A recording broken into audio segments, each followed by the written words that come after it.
Hello guys, आ गए new topic, new host और new जोश के साथ अपने Hindi and English phone channel में। आइए इस टॉपिक में ओल्ड इंग्लिश के जितने सारे ऑब्जेक्टिव, चाहे कल ही मंडे है, कल ही का टेस्ट का डेट आया।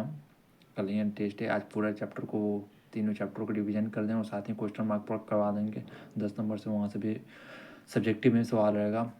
आराम से कूल डाउन हैंड है, जो भी चीज़ों को बातों को इंस्ट्रक्शन किया जाए उसको फॉलो कीजिए। वो पिछला 2 वीडियो में वही वीडियो रख के हम छोड़ देते हैं चाहते थे, बट लेकिन अच्छा रिस्पॉन्स नहीं आया कि क्या कहते हैं, आवाज़ का इशू हो गया था। इस चलते अब इस बार थोड़ा सा चेक कर लेने पहले ही कि ठीक ठाक है ना आवाज़। आइए इस टॉपिक में देखते हैं ओल्ड इंग्लिश के बारे में। ओल्ड इंग्लिश कब से कब तक रहा, ओल्ड इंग्लिश क्या हुआ, ओल्ड इंग्लिश इसमें सिर्फ रिवीजन रहेगा। आपको एकदम लाइटली चीज़ों को सुनना है, किस चीज़ को समझना है कि किस तरीके से पढ़ाने का तरीका। और सिर्फ सुनने से भी बहुत चीज़ सीखा जा सकता है। और आइए इस टॉपिक में ओल्ड इंग्लिश के बारे में सीखते हैं। ओल्ड इंग्लिश कब से कब तक रहा, ओल्ड इंग्लिश कौन से पीरियड में कहाँ हुआ, आइए इस टॉपिक में देखते हैं। First of all, old English is first period of history of development of English language. यानी फर्स्ट पीरियड है इंग्लिश लैंग्वेज के हिस्ट्री के डेवलपमेंट में। इंग्लिश ओल्ड इंग्लिश जो पीरियड है, पहला काल था हिस्ट्री डेवलपमेंट के लिए। इंग्लिश लैंग्वेज में पहला काल था डेवलपमेंट करने के लिए। ओल्ड इंग्लिश कब से कब तक रहा था, सेकंड पॉइंट, 449 AD से AD 449 लिखेगा। ये नहीं कि 449 AD टू 1066 AD, ये गलत हो जाएगा। जैसे देखिए, देख कर भी लिखना, 449 AD 449 टू 1066, ये चीज़ याद रखिएगा। ठीक है, फर्स्ट ऑफ ऑल के लिए फर्स्ट पीरियड था, सेकंड था कितना था, 449 से 1066। AD stand for Anno Domini, याद रखिए, AD stand for Anno Domini objective के लिए। और ओल्ड इंग्लिश का पहले पहले नाम क्या था, एंग्लो सैक्सन्स और एंग्लो कैंटिक, याद रखिए। ये जो ओल्ड इंग्लिश के जो दो को नाम था, एंग्लो सैक्सन, एंग्लो कैंटिक, ठीक है। और चौथा पॉइंट देखते हैं, the history of English language begins with the coming of, यानी कि जो इंग्लिश लैंग्वेज का शुरुआत कब हुआ, जब एंग्लो सैक्सन कहाँ आया, यूरोप, मेनलैंड ऑफ ब्रिटेन में। यहाँ से इस बार ऑब्जेक्टिव में उठाया था सवाल बिहार बोर्ड। इस पॉइंट को एक बार गौर फरमा लीजिएगा। और इस फिफ्थ पॉइंट को देखते हैं, the most important of a old English is known पे English period is known as Norman conquest. यानी जो ओल्ड इंग्लिश पीरियड को कौन सा इंपॉर्टेंट इवेंट हुआ उसमें, तो नॉर्मन कॉन्क्वेस्ट चल रहा है। नॉर्मन कॉन्क्वेस्ट कब हुआ था, AD 1066, याद रखिएगा। ये कौन किसके थे, भाषा क्या कहते हैं, ये फ्रांस से थे, ये फ्रेंच बोलते थे। ठीक है, इतना बात क्लियर हो गया।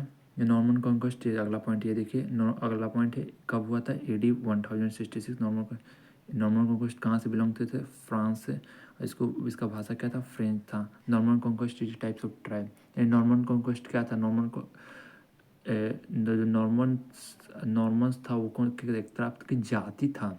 और द कॉन्क्वेस्ट मीन्स, जो कॉन्क्वेस्ट का मतलब होता है विनिंग चीज़ को, यानी विक्ट्री या विनिंग, कुछ भी लिख सकते हैं अपने भाषा में, लेकिन सेंस एक ही रहना चाहिए। यानी विक्ट्री भी सही है यार। 2 मार्क्स इंपॉर्टेंट भी है 10th नंबर को, यहाँ से लगता है मेरे को सवाल उठेगा इस बार, देखते हैं। देखिए आइए एक बार और रिविजन करा दें फर्स्ट पेज को। जो ओल्ड इंग्लिश से फर्स्ट पीरियड था history of development of English language में, यानी ओल्ड इंग्लिश जो पीरियड था वो सबसे पहला काल था इंग्लिश लैंग्वेज में। सेकंड था ओल्ड इंग्लिश कब से कब तक था, ओल्ड इंग्लिश 449 से 1066 तक था। ओल्ड इंग्लिश के कौन कौन से नाम से जानते थे, first Anglo Saxon, second Anglo Celtic. और हिस्ट्री के इंग्लिश लैंग्वेज से शुरुआत कब हुआ था, जब एंग्लो सैक्सन, जब मेनलैंड ब्रिटेन में आया, तभी एंग्लो क्या कहते हैं, ओल्ड इंग्लिश का शुरुआती पीरियड उसको माना जाता है। और ये जो मेन है कि the most important event of old English period is Norman conquest. Norman conquest कब हुआ था, AD 1066। द नॉर्मन कॉन्क्वेस्ट कहाँ के बिलोंग करते थे, वो फ्रांस से थे। और उनका जो लैंग्वेज कौन सा था, फ्रेंच था। और वो कौन से, वो क्या थे, नॉर्मन्स एक तरह की जाति थे। और द कॉन्क्वेस्ट मीन्स विक्टोरी। तो फास्टली क्या है कि 30 मिनट में पूरा चीज़ को रिवाइज करा देना। The Anglo Saxon is a heptarchy was the combined two of the 7 kingdom. यानी जो एंग्लो सेक्सन जो 7 राज्यों को समाज करके, और केल्ट और इन्वेडर और सैक्सन से जुड़ के हुआ।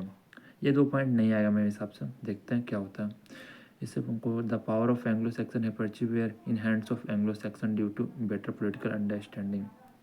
यानी जो पावर था एंग्लो सेक्सन के पास वो हैपेटची था, यानी उसके पास heptarchy in hands of Anglo Saxon को पॉलिटिकल अंडरस्टैंडिंग के लिए दिया गया। यानी ये भी सही, ये मेन है।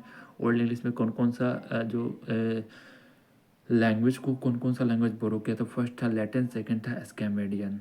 याद रखिए, एस्केमेडियन कैसे लिखा रहा है वो भी देख लीजिएगा, क्योंकि वर्ड मीनिंग मिस्टेक में भी बहुत सारे का पिछला वाला टेस्ट में गलत किया था, मीनिंग पे भी ध्यान दीजिए।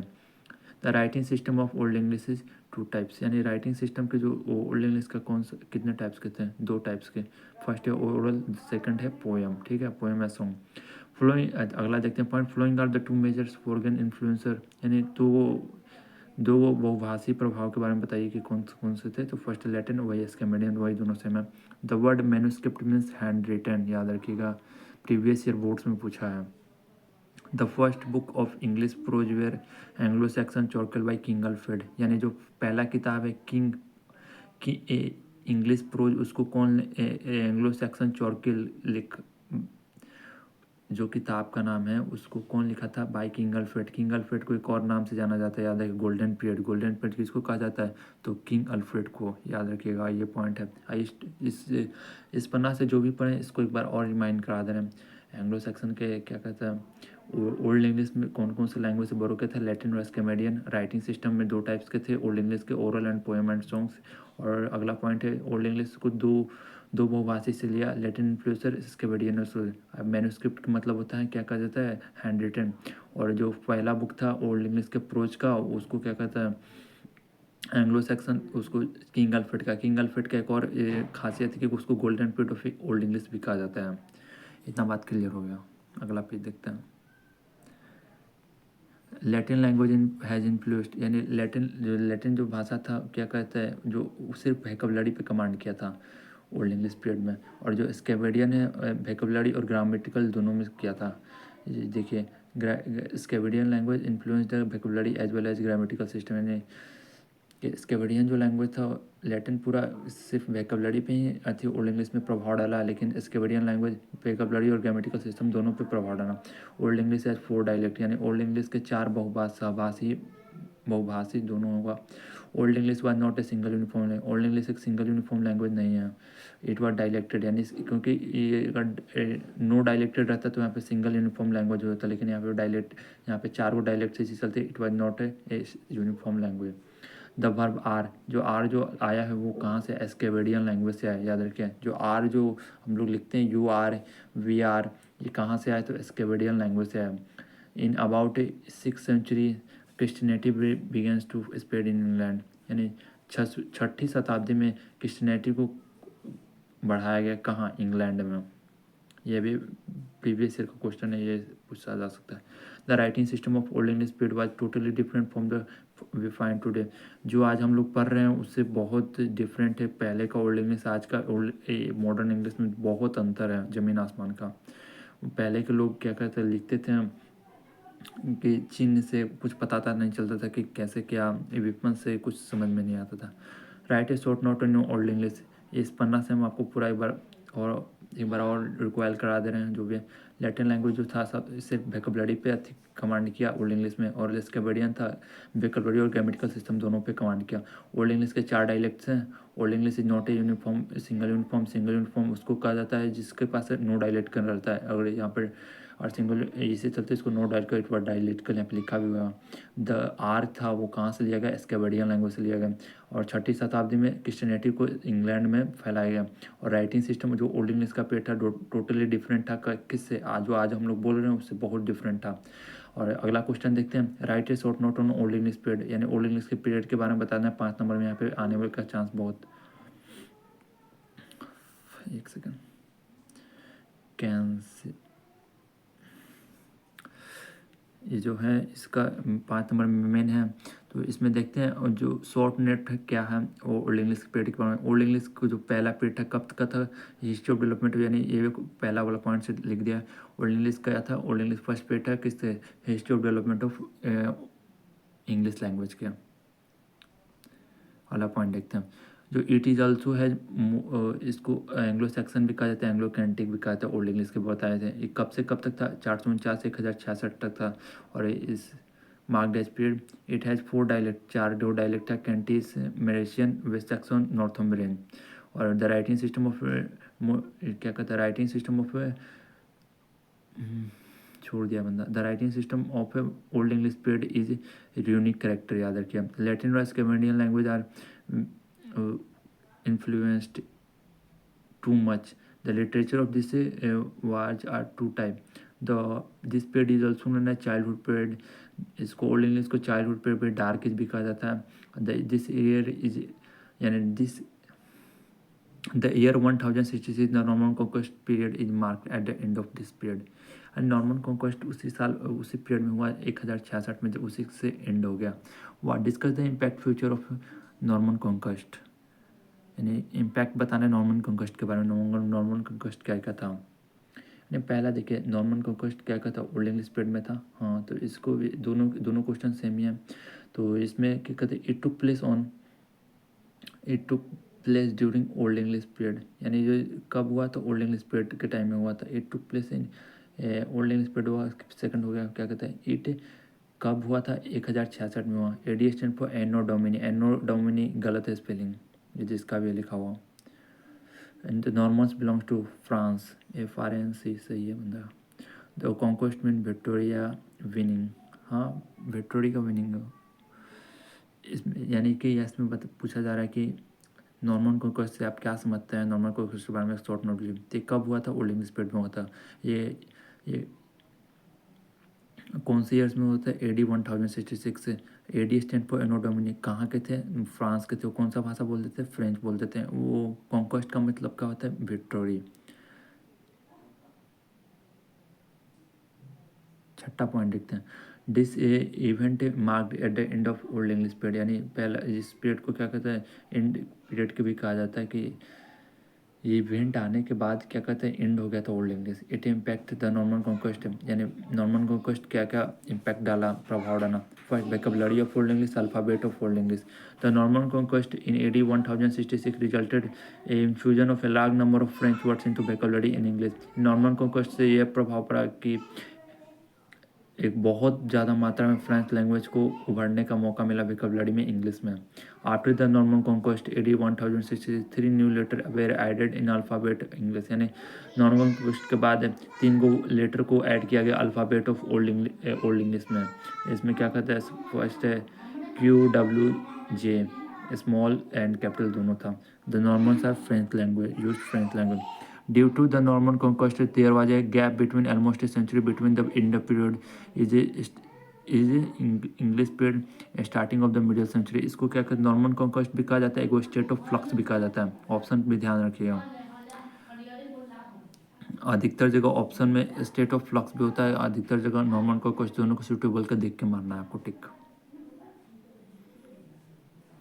The name the 3 dialectical of old English, यानी 3 को डायलेक्ट, 4 को डायलेक्टिकल बताना ओल्ड इंग्लिश के बारे में। तो फर्स्ट है कैंटिस, सेकंड है नॉर्थम्बरियन, थर्ड है मेरेशियन, फोर्थ है west Saxon.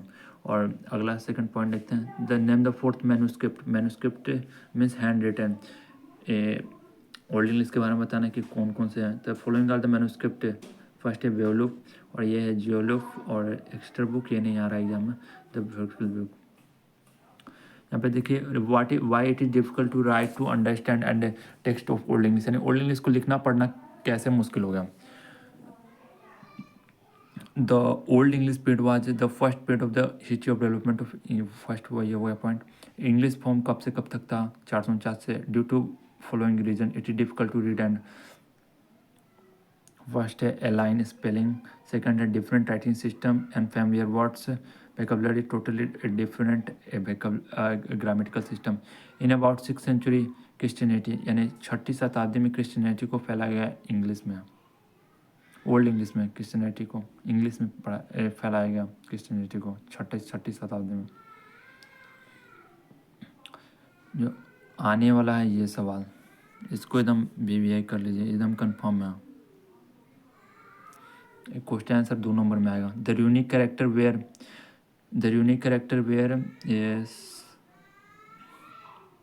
the writing system of the development of Old English scripts, and these were composed to sharp and straight lines without any curve. These letters could be found in movements and ornaments and weapons of the Old English. Unique character writing system है क्या चीज़ का, old English script का, ठीक है। First point clear हो गया आपका। और वो जो क्या कहते हैं, वो जो कंपोज कर रहा है, जो शार्प स्ट्रेट लाइन, यानी उसका जो यूनिक करेक्टर लिखने का तरीका था वो स्ट्रेट था, कभी कर्व था, यानी सीधा था। इसी चलते बहुत दिक्कत होता था पहले के लोगों को पढ़ने में। दिस लेटर है फाउंड, जो लेटर लिखते थे कभी कभी भाला पे, कभी कुछ पे, कभी कुछ से विपन से, इसी तरह से समझने में सबको बहुत दिक्कत होते थे। कंपोज का मतलब बना हुआ, रचना हुआ, शार्प मतलब सीधा, मोमेंट मतलब स्मृति, और ऑर्नामेंट मतलब गाना, और क्या कहता है विपन्स मतलब हथियार। The language that influence the old English, क्या ओल्ड इंग्लिश में कौन का, लैटिन, याद रखिएगा लैटिन सबसे ज़्यादा इन्फ्लुएंस किया था। The Vikings are doing in the sea faring people Denmark, Norway. They extracted from a starting of 11th century. Viking के बारे में यही जानना कि विकिंग जो साहसी था, लुटेरा था, एक डेनमार्क के बंदरगाह पे नॉर्वे में, और वो कब था, middle of the starting of the 11th century के करीब में। सी फारिंग पीपल का मतलब समुद्र भ्रमण करने वाला। इतना सारा फर्स्ट चैप्टर में जो भी एक क्वेश्चन आंसर था और क्या कहता है, जितना ऑब्जेक्टिव था बनता था वो करा दिया। सेकंड है वो मिडिल इंग्लिश के बारे में देखते हैं क्या है।